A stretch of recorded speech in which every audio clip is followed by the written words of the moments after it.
जैसे आज से 600 वर्ष पहले लगभग परमात्मा आए थे, सन 1398 से सन 1518 तक 120 वर्ष परमेश्वर यहाँ रहे पृथ्वी पर। सतलोक से सह शरीर आए थे, सह शरीर चले गए थे। तो उसमें उन्होंने अपना ये ज्ञान बोला था, अपनी अमृतवाणी बोली थी, वो परम अक्षर ब्रह्म है। तो उस समय इस अध्यात्म ज्ञान को सुलझाकर अपनी अमृतवाणी में लिख कर चले गए थे। परमात्मा जानी जान है, उनको मालूम था कि काल फिर से अपना कोई अटकलबाजी अड़ाएगा। तो परमात्मा के जाने के बाद उसी परमात्मा परमेश्वर कबीर देव जी के, कबीर साहिब जी के पंथ में, उन्हीं का गुणगान करने वालों में काल के दूत घुस गए। उन्होंने भिन्न भिन्न पंथ कबीर जी के नाम से चला दिए और उन्होंने उस सूक्ष्म वेद को, जो कबीर वाणी को, अपने अनुकूल जो भी उनकी व्याख्या, उनके अनुभव, उन्होंने जिससे भी कुछ ज्ञान ग्रहण किया, उस ज्ञान का जैसे भी समर्थन, उस अज्ञान का समर्थन, अपने अज्ञान अनुभव का समर्थन करने के लिए उन्होंने ग्रंथ, उस कबीर सागर में, कबीर साहिब की वाणी में भी कुछ हेर फेर कर दिया। अब कारण क्या था कि वो लोग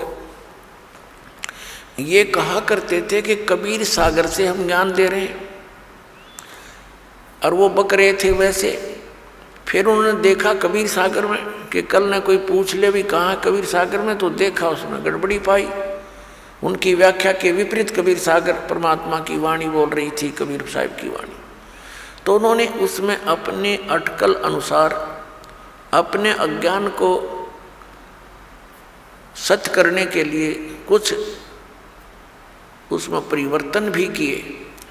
अब मालिक को मालूम था कि 600 वर्ष तक, क्योंकि आज इसकी आवश्यकता होना पड़नी थी, इस सूक्ष्म वेद की, इसकी पूर्ति करने के लिए कबीर परमेश्वर जी ने अपनी प्यारी आत्मा गरीबदास साहिब जी को गांव छुटानी, जिला झज्जर, हरियाणा प्रांत के अंदर आदरणीय गरीबदास साहिब जी का जन्म एक किसान परिवार में जाट जाति में हुआ। वैसे संत जाति नहीं मानते, लेकिन जिस वर्ण में हम पलते हैं उसकी थोड़ी बहुत छाप लगी ही रह जाती है। लेकिन परमात्मा ने इस कंसेप्ट को क्लियर कर दिया है कि जात ना पूछो संत की, पूछ लीजिए ज्ञान, और तो मोल करो तलवार का, पड़ी रहने दो म्यान।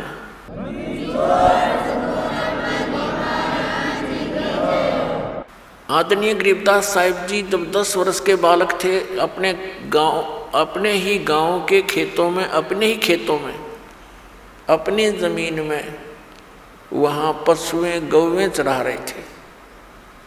परमात्मा वही कबीर देव काशी से सह शरीर जाने के लगभग 200 वर्ष उपरांत सन 1518 में गए थे, सह शरीर चले गए थे परमात्मा कबीर जी, और सन 1727 में आकर के वे गरीबदास जी को सतलोक से आकर के फिर मिले, लगभग 209 वर्ष बाद।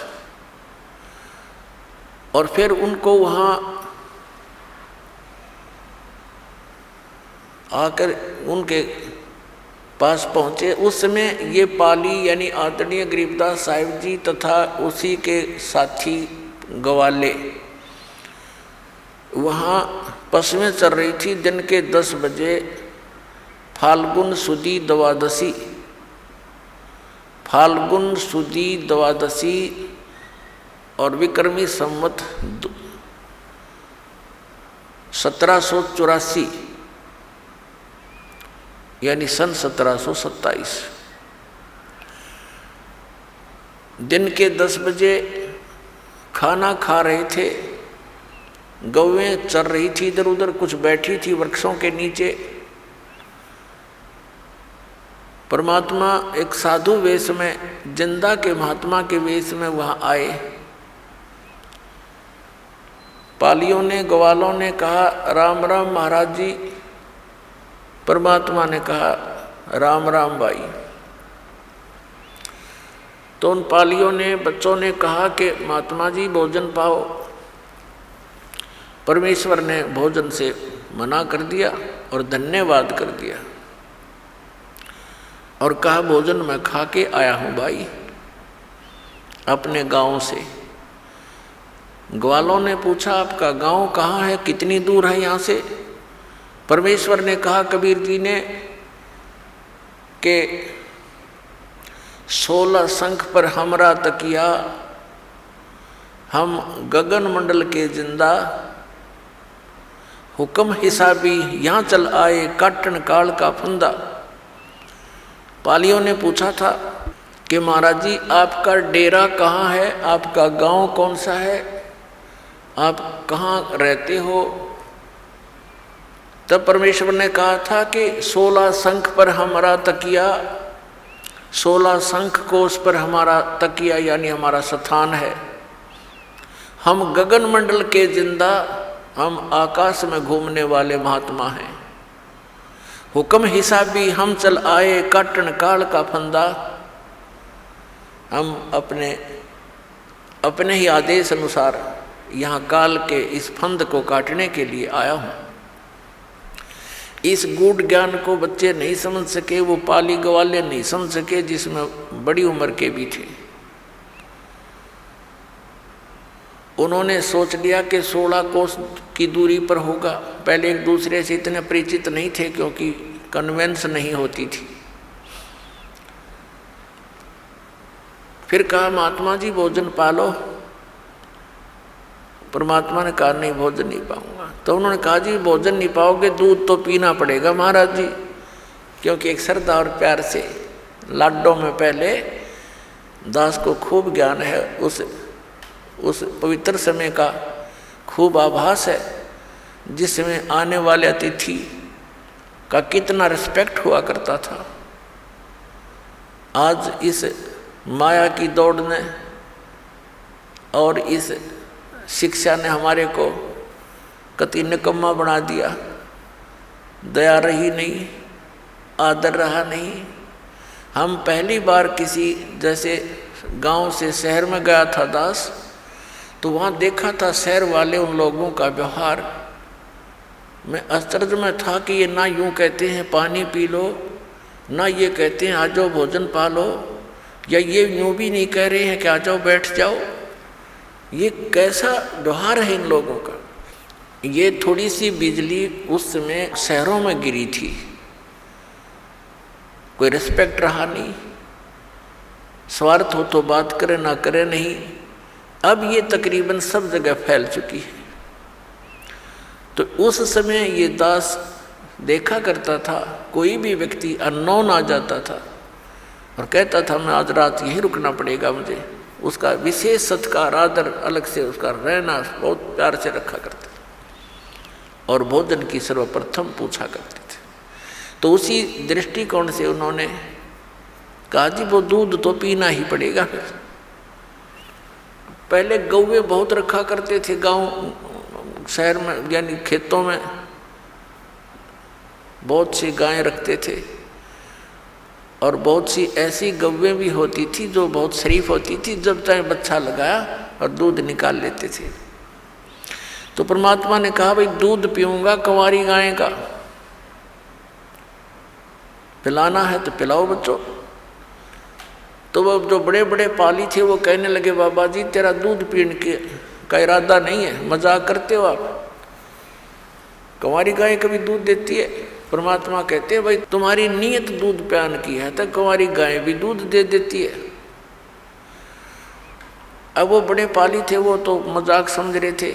छोटा बच्चा था 10 वर्ष का गरीबदास साहिब जी, वो खड़े हुए बच्चे जैसे गतिविधि करते हैं। अपनी एक बहुत प्रिय बछिया थी, जाके संग बैल नहीं लागा, यानी कंवारी, उसको पकड़ लाए, गले में रस्सी बांध रखी थी छोटी सी, और उसको पकड़ कर लाए। देखो महाराज जी इसको बच्चा तो है ही नहीं, दूध कैसे देगी। तब परमात्मा ने कहा बेटा ऐसा करो,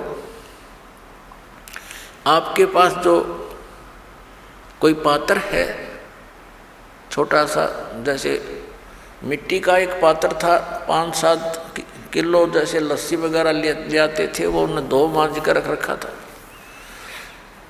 कहा जी ये है, इसको साफ कर रखा है, रखो इसके नीचे। गरीबदास जी पकड़ कर बैठ के उस बछिया के सतन के नीचे, और परमात्मा ने खड़ा होकर के ऐसे थपकी मारी कबीर साहब ने उस बछिया की कमर पे, आशीर्वाद भरा हाथ रख दिया परमात्मा कबीर जी ने। लंबे लंबे सतन हो गए और दूध की धार बंद की, पात्र भरते ही वो अपने आप बंद होगी। बोलो सतगुरुदेव।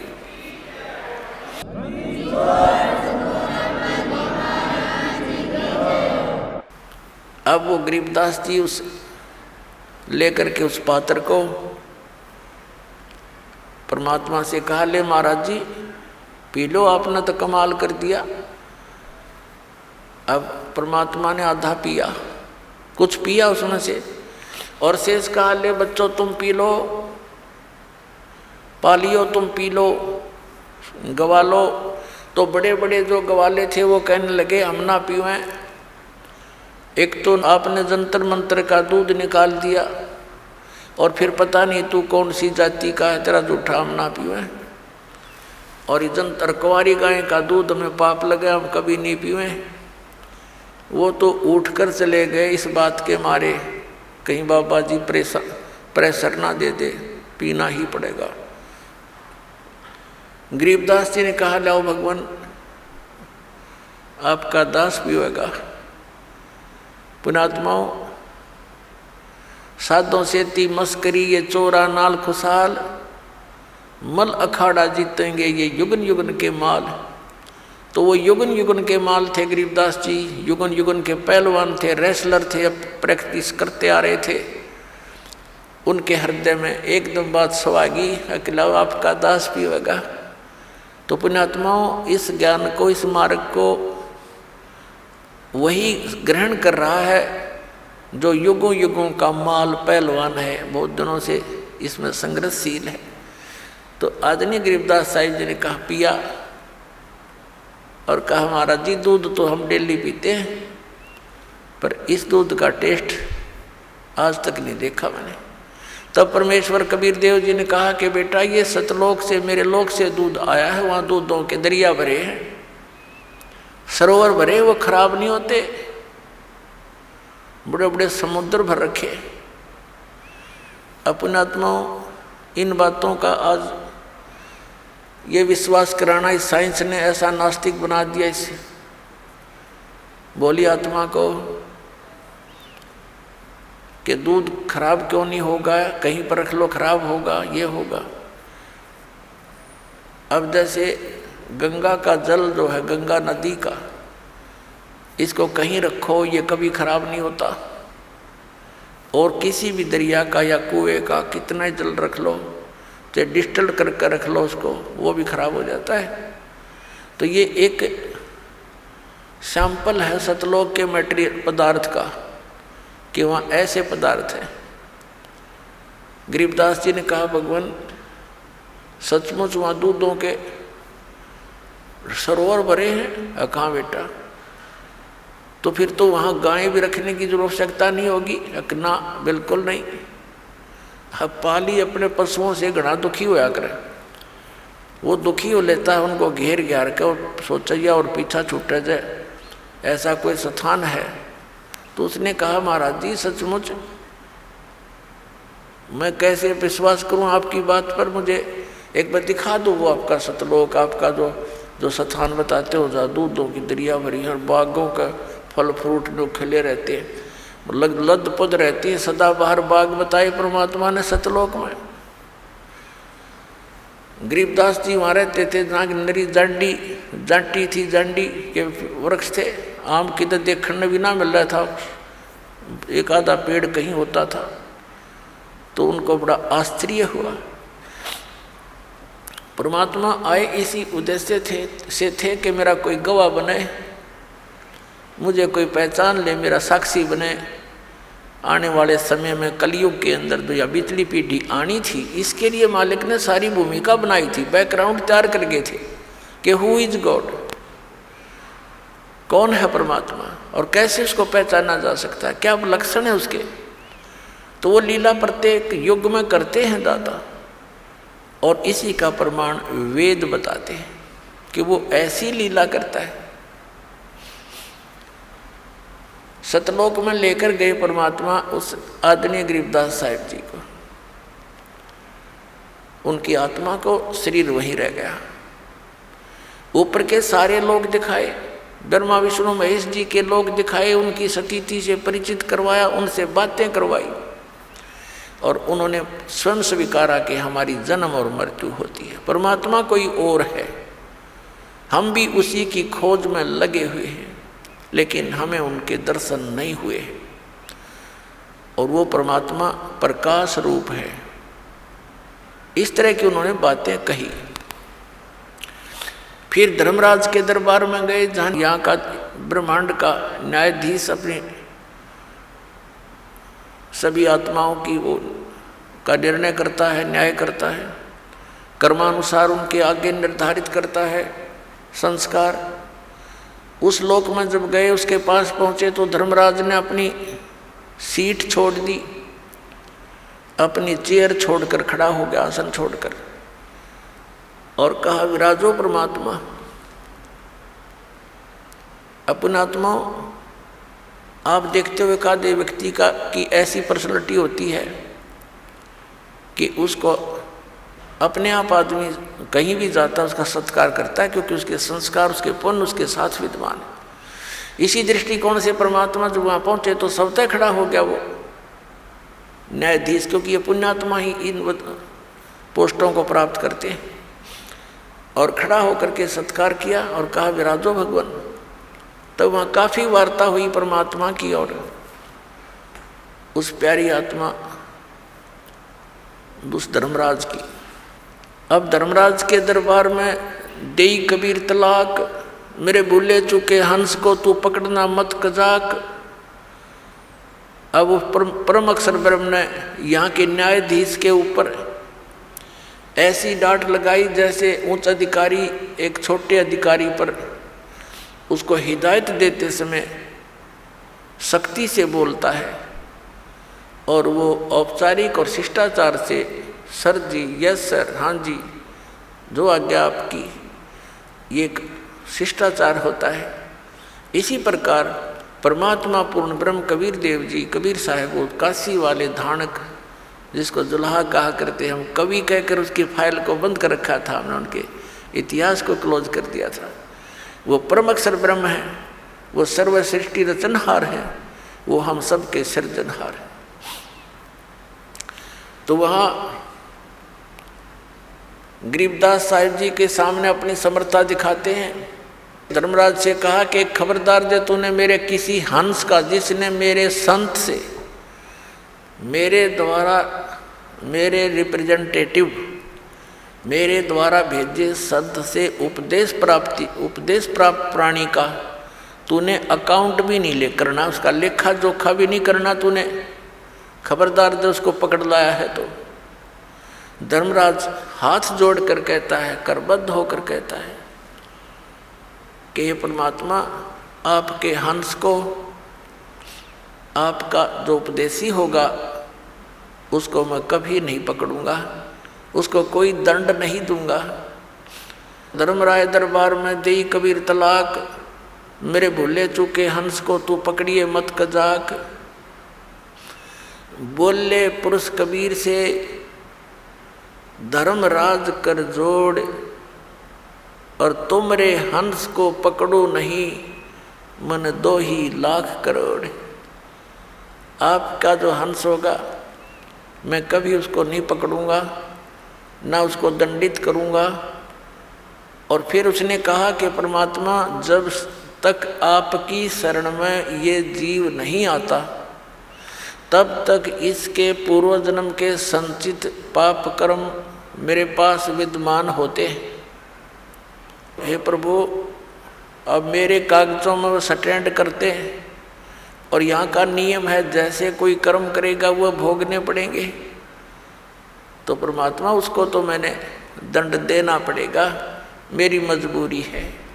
तब परमात्मा ने, कबीर देव जी ने कहा था, कबीर साहब ने, ये कर्म भ्रम ब्रह्मंड के मैं पल में कर हूँ नेस, और दिन हमरी दो ही दी सो करो हमारे पेश। हाय हाय, ये तेरे कर्म भ्रम इस ब्रह्मांड के तुमने लगा रखे हैं, इनको 1 मिनट में नष्ट कर दूंगा, खत्म कर दूंगा, कैंसिल कर दूंगा, क्रॉस मार दूंगा इनके ऊपर।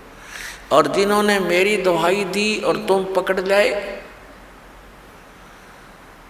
तुम्हारे अनुचर उनको यहाँ ले आए और उन्होंने ये कह दिया कि मैं तो ऐसे ऐसे कबीर साहब का बच्चा हूँ, तुम मुझे नहीं पकड़ सकते, तुम गलती कर रहे हो, तो उनको करो हमारे पेश, उनको फिर हमारे पास ले आना, मेरे बच्चों को, तुम उनको दंड मत देना।